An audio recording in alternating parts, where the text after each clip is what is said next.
yet, but when we make those kind of friendships, and then maybe many years go by, and bingo, we cross tracks again. You know, it's if our separation was of such short duration that it really didn't count. And we're instantly caught up into a new love, not a new one, but the same one, but a new experience with an old friend. That's one of the reasons that I'm grateful to be here today, and one of the pleasant memories I have about this group. Another is about 18 years ago, the people in Midland, some of the AAs in Midland, decided they wanted a nice clubhouse when they had no conception or idea about how to go about doing it, getting one. And we wrote General Service headquarters and asked them how we might wind up renting or whatever method of having clubhouse facilities that were nicer than the ones that we had been experiencing. And we got letters back from General Service with packets of literature and about how to go about doing it. And that didn't seem to solve our problem. And we heard about the suburban group here in Austin and what they had done. This club was, how old is this clubhouse? 20 years old? Where's Cecil? He's the only one. This clubhouse is 13 years old?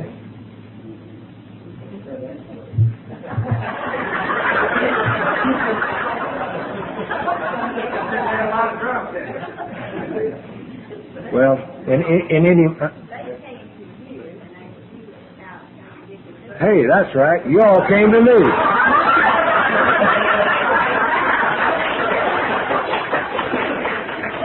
With all the modesty that I can muster, you have us to thank for your clubhouse.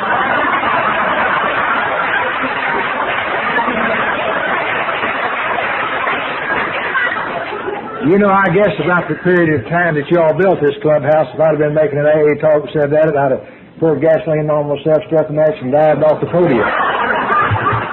And at 10:30 in the morning, I could care less. Yeah. Well,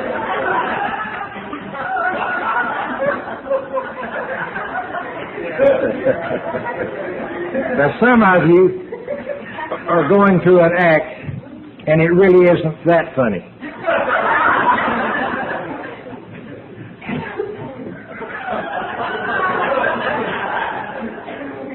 Cecil, have one of your minions bring me a glass of water, will you? That frankly dried me up. Well, seemed like I had 2 or 3 things that were going to be tied into that. I've never seen one fellow as tickled about anything in my life.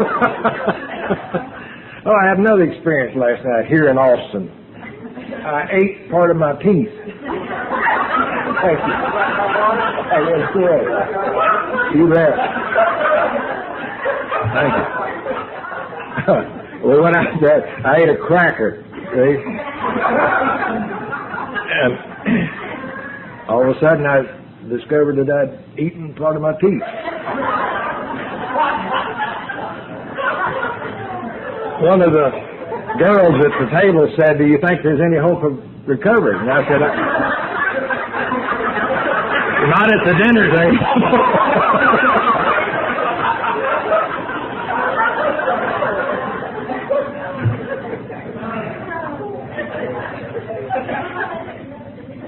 Well, I'll just sum it all up by saying I'm glad to be here. Thank you. I'll need that too. You bet. Thank you.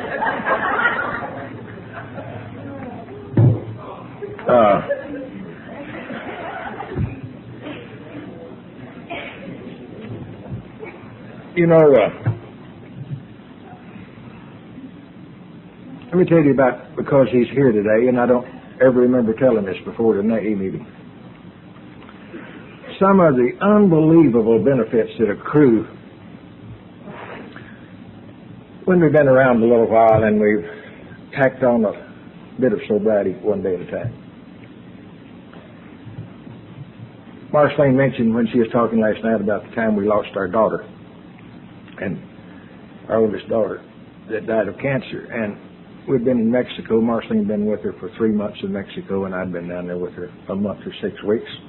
And she passed away, and Marceline told you that as a result of the program of Alcoholics Anonymous, that we were able to handle this situation as well as it is possible to handle those types of situations. But sometimes when we're just desperate, you know, our prayers or our wishes, rather than prayers maybe, are answered in ways that just blow my mind. And I have had an ongoing experience of this nature since I've been coming to AA, different things. But when I saw Jack Cloder this morning, I was reminded of this, and I want to share it with you. We had finally made our way back to San Diego from Mexico under the most adverse of all possible conditions that have to do with the death in Mexico. And it's a hard thing to experience. Getting your loved one that's just passed away out of there is, you know, nearly impossible. But we were at the airport and sitting in the coffee shop, one of our twin daughters and Marceline. And on 3 or 4 occasions that day, I had said to myself, God almighty, I wish I could see an AA. You know, if I could just have seen someone, you know, I know I would have felt better. And within seconds, Mary, after a thought came to my mind once more, and we're all 3 of us sitting silently at a table. And I said, God, I just really need to see an AA. And I looked to my left, not any farther than from here to that clock. And there sat Jack Clayton in the airport in San Diego, California. And I imagine if he and I lived 5,000 more years, that the chances would be remote, that unless it were a pre-planned event, that our paths would never cross at the exact period that set that time in San Diego, California, at the airport, in a certain area of a coffee shop. And things of this nature. Oh, incidentally, Marceline needed some cheering up too. You would not believe what he had on. A wide tie with an enormous butterfly on it. So that was his gift to the Alamo. And his presence was my gift. And I'll just always love Jack special because you were there. Okay. Ooh. Are there as many as 3 people here today who have not heard me tell about me taking my first drink? You haven't? There's 1. 2. Way back there in the back. Thank you. I know I went for many, many years and grew quite sophisticated in making AA talks and quit telling about how it used to be. And I had some philosophizing to do, and maybe kind of had it wrapped up to where if you listen carefully, you could take what I said as a set of instructions, and if you followed them, you'll become a millionaire, and your wife would straighten up, you know, and everything would be just right. But for the last few years, I've determined that it's better to go back to the way it says do it in the book.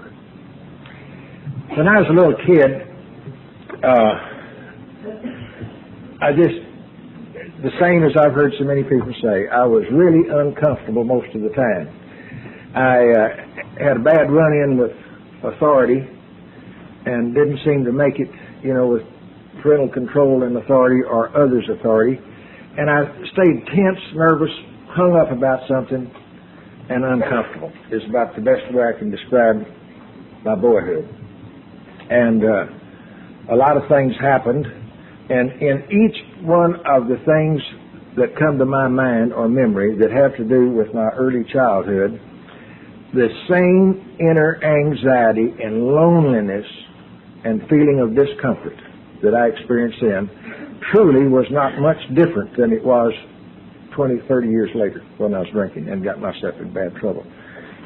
About the only difference that I could tell is there was more things to be guilty about, and I had a hangover to accompany that original and early feeling. But the feeling was truly not much different. I lived with a small modicum of fear that went about with me, and I wasn't particularly afraid of people, and I wasn't particularly afraid of authority. I was only afraid of the hassle that my conduct, would set about. And I seemed to be always in conflict with another person or a group of people, and I'm just terribly uncomfortable. But when I was 16, it's when, hello, Bob.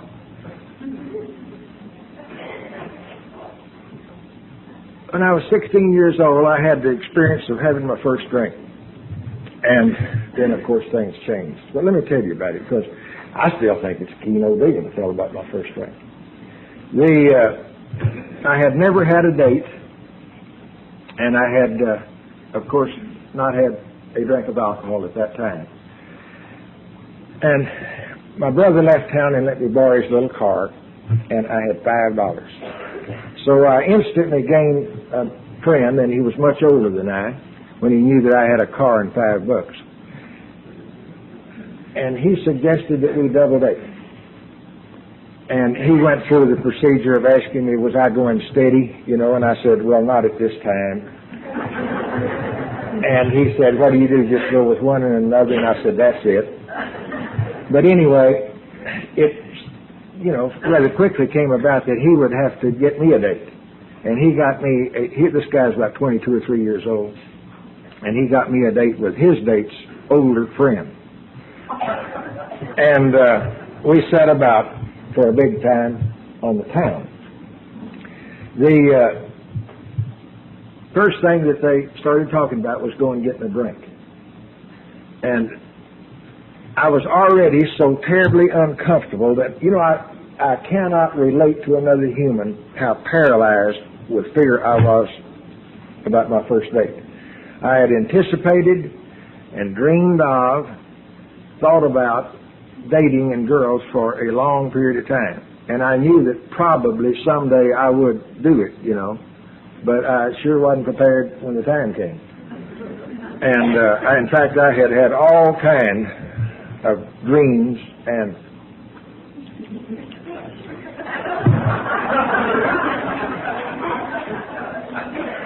thoughts and so forth about girls. But this particular time was the time to act. Well, they started talking about getting something to drink, and I finally heard something that I could, snap to. So I put that old car in low gear and went whizzing off down to Doc Daniel's drugstore. And that wasn't the place that they intended to get a drink at all. It was out at the bootleggers, And that embarrassed me to death, about when people started talking about drinking that I headed off to the wrong place. And I would have given anything had I been able just to, if I'd have known where the bootlegger lived, so I could have, with a lot of nonchalance, driven up to the bootlegger's house like I'd been there 15 or 20 times before. But anyway, we bought a couple of pints, with my money, I might add. And this is the part that really had, made a total change on the balance of my life. When they insisted that I drink first. And I guess this is some type of common courtesy that's always due the guy that springs for the drinks. And I'm telling the gospel truth.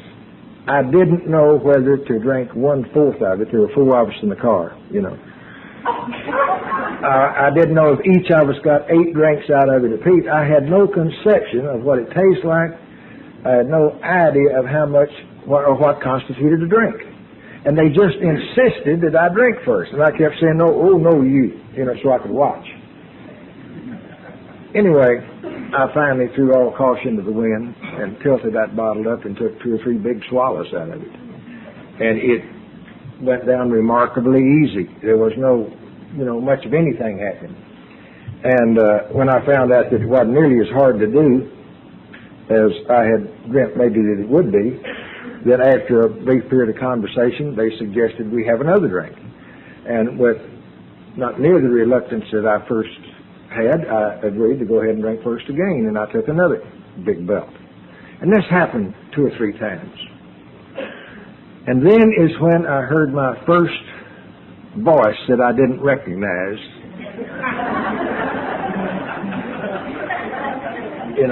And I heard this voice come right out and say, "Hey, let's all have another drink." And to my amazement, I found it was me talking. And that truly is about all I remember about that first night.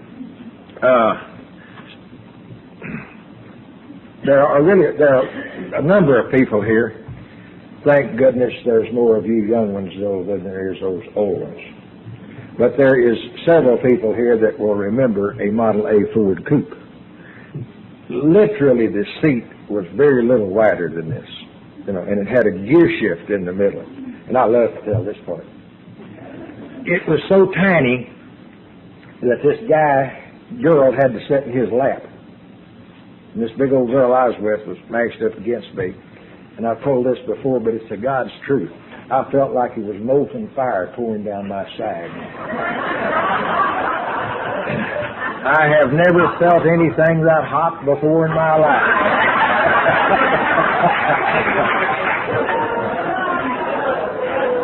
God, man. And it's so crowded in one of those little old cars. It had a big old steering wheel made out of wood, and it was about that big around. And it didn't have power steering. And you had to really tug to turn that thing. And I turned my first corner.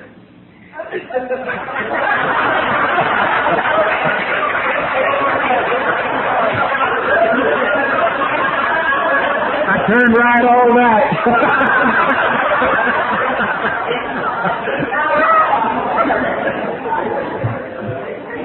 God, I didn't, I had no idea they felt like that.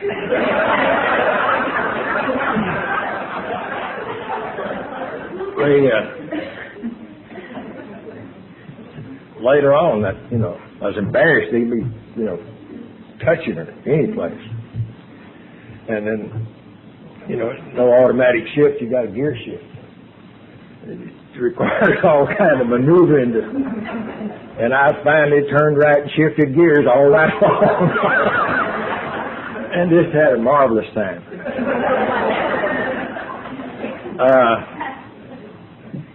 My very first drinking experience turned out just like all the rest of them. Man, I got in trouble, I got caught, I got sick, and I was embarrassed and ashamed, hated all the circumstances, hated the people that caught me, didn't know what to say. Finally told the only truth that I've ever known until I came to the program of Alcoholics Anonymous. When they kept on asking me why I'd done it, I said I didn't know. I finally said I don't know so many times that they, in their conferences, and I might add, when they get together, buddy, you better watch out. You coming out on the losing end. And when they would get together and call me in for a conference, the introductory remarks were always the same. They'd say, "Bob, why do you do it?" And I would continue to say with all the truth that I had, I don't know. One time, and many, many years later, toward the end, within 5 or 10 years of the end, at a gathering of that sort, they asked the same question, "Why did you do it?" And again, I told the truth and said, "I don't know." And one retort was the fact that if I wasn't such a smart aleck, they might be able to help me if I would only cooperate and tell them why I had done it. Well, it became obvious to me, even in my condition, that,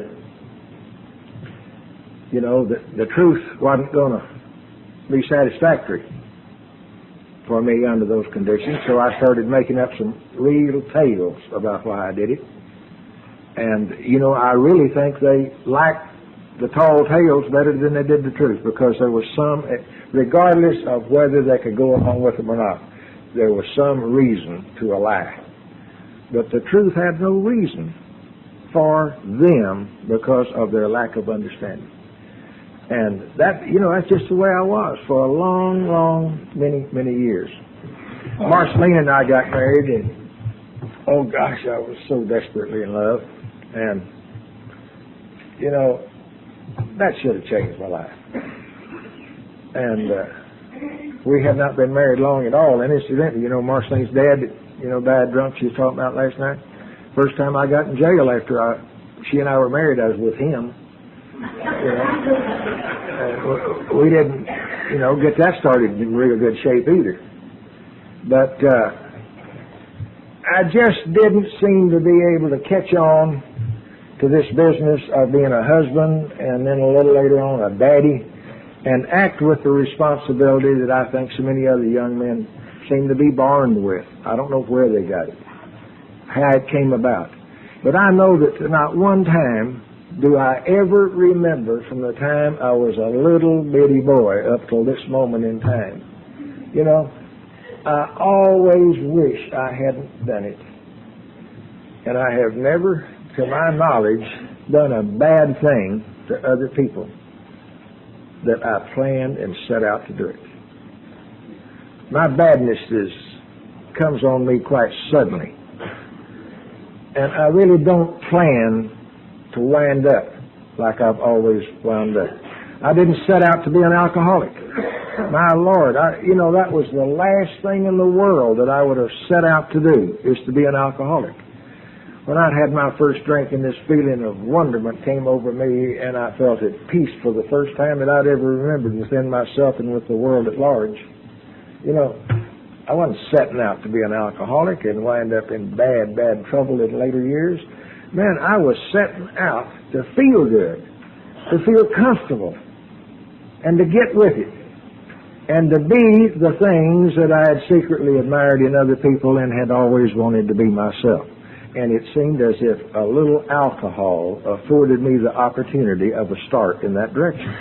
Now that's you see, I didn't set out to be anything other than that. I didn't plan it. And in most of the things that I've experienced in my life, when they've come upon me and I've found that this is what I really am, I never planned it that way. And I know that basically down deep that I'm not a bad person. I think basically I'm a very fine and good person. And it just keeps trying to get outside, and I stand between it, you know, and its complete exposure. When Marceline and I got married, my problem, of course, wasn't nearly as acute as it was in later years. But a pattern had already developed. We got married quite young. If the money lasted, or the alcohol lasted, or the circumstances were such that I could exercise control, I always wound up drunk. God, I have no idea how many times I've been drunk in my life. I don't ever remember being tight, you know. There was a fleeting moment with every day that I drank, that there was a fleeting moment in time that I kept trying to recapture. You know, I've termed my alcoholism and likened it to a marshmallow, toasted marshmallows. You know, when you're toasting marshmallows and you got them on a stick or a coat hanger or something and put them over the fire, next time you toast marshmallows, remember this. The moment that a marshmallow is perfect, not black, but brown, toasted and is exactly right. If you wait until it gets just right to pull it out of the fire, it's too late. It'll catch on fire every time. Every time that you try to, when a marshmallow gets just right, you can't jerk it back over the coals fast enough to keep it from bursting into flame and making a cinder. And man, that's the way my drinking was. You know, I had a little inner marshmallow that I wanted to get just right, and I never could remember which drink it was that my marshmallow got fixed. I always took the one that burned it up, you know, and I kept burning marshmallows up, you know, forever it seemed like, just the little cinders. And I just never could experience that one drink in time, that mellow feeling and that good feeling, the feeling that let me be what I really wanted to be, you know. And I couldn't maintain it. Hell, sometimes I'd think it'd happen on the sixth drink, you know, and God, I'd just gulp 5 down so that I could leisurely drink on that 6th one and wait for this magic to come about. And then I'd think, hell, that ain't it. And I think I couldn't remember from one day to the next what drink it was that made me feel so good. Now, I know that when I first started drinking, that period of time that I felt so good, you know, had a little length to it. But God almighty, man, the last 2 or 3 years I drank, I scooted through that time frame, you know, quicker than a bolt of lightning. You know, it was gone. I just never did attain it again. You know, I kept on drinking and kept on drinking. And as God is my maker, I was not aware of what I was becoming. I didn't know what road I was walking down. And I didn't know how to change or be different than what I was, because I kept looking for this magic moment in time that I could live all day long or a week long and everything be just right. And I remember that years ago that I heard Jack Odom from San Antonio say something that has impressed me as much as anything I've ever heard in Alcoholics Anonymous. He said, the chains that bind us are never felt until it's too late to break them. And, you know, slowly but surely, I was becoming ensnared in the illness called alcoholism. And I was totally unaware of the experience that had come upon me. I had no idea. I knew that as time went by, you know, that I was getting into more trouble, but I continued to associate my problem with those people or those bankers or things external to myself. And there seemed to be no solving them. The thing that has to do with this business about the chains that bind you, that are too late to break them. First off, I think there's 2 invisible lines that we experience or cross over into alcoholism. There's the one that we hear about so much, the invisible line that separates social from pathological drinking. And I really don't know. I guess I passed over that one quite soon. But I think there's another line. And this line, it's a little hard for me to explain because I don't know that much about it. But it's a line that some of us who are members of this fellowship have crossed.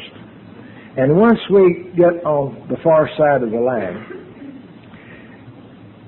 it's as if we recognize the problem and have lost all power to do something about it. You see, I had been told for so many, many years that if I'd stop drinking, that things would be better, and the same old thing that all of you all heard. And I was the last one to want to stop drinking, and I continue to drink. But one day, in a moment of truth, I finally came to the recognition that my problems and drinking were directly tied together. Directly tied together. And I determined to do something about it. I said, if that's all it takes, I'll stop drinking. And I had lost any power that I had ever had in the control of alcohol. And I could not stop drinking. And that was about the last 2 or 3 years that I drank. And it was the most miserable experience that I have ever known or can remember. You know, I finally came to hate every drink that I took. I despised the people that I bought it from. I didn't like others around me who drank. The only reason I ever drank with another person is because I could drink freely. That's the only reason. I did a lot of my drinking at home, and certainly most of it in some old flea bag motel someplace. And all I looked for was the oblivion that too much alcohol brought. and I could not quit being what I had become. With every fiber of my being, I wanted to change and be different. I don't believe that our fellowship has ever had one person who was more desirous of being something different than he had become than I. And I gave it my best shot. Anything that I knew to do, I tried to do in order to be different than the way I was. And by God, I couldn't change. And I think that that's a line that hopefully everyone who's alcoholic doesn't have to cross over. It's total misery. You know, I'm one of the ones that also know that there has to be a power greater than myself. No doubt there is a power. You see, I gave it my very best shot to be something different than what I had become. And Marceline and our 3 daughters, with everything at their command, supported by their love, wanted me to be different than what I had become, and they couldn't change me. My parents, my brothers, my close friends wanted me to be something different than what I had become, and they too, with everything at their command and their support, wanted to help me to a change so I could be different. And they totally failed. And there was some cops and some of those kind of people who insisted that I become different, you know. And boy, I just kept on being just the way I was. And they too failed. And some while later, in a meeting of Alcoholics Anonymous, I really understood what the second step of our program really meant. You know, just really understood that there is a power that can restore us to its sanity and to a sane and normal way of life. You know, I don't ever again need proof of its being when not only I, but everyone whom I know gave me their best shot and we all failed. And then I came to AA, and with no apparent effort, no great deal, the change started happening. I want to tell you how I happened to come to Alcoholics Anonymous. I had been away for several weeks. I have no idea how long, of course, laid up drunk all the time. And as Marceline told you last night, they scooped me up and took me to the farm. And incidentally, I had a unique experience there. My mother and father, my dad, if he were living, would be 98 years old his next birthday. And Mother's still living and still going to every AA convention that Marceline and I'll take her to. You know, she just loves the people in AA. And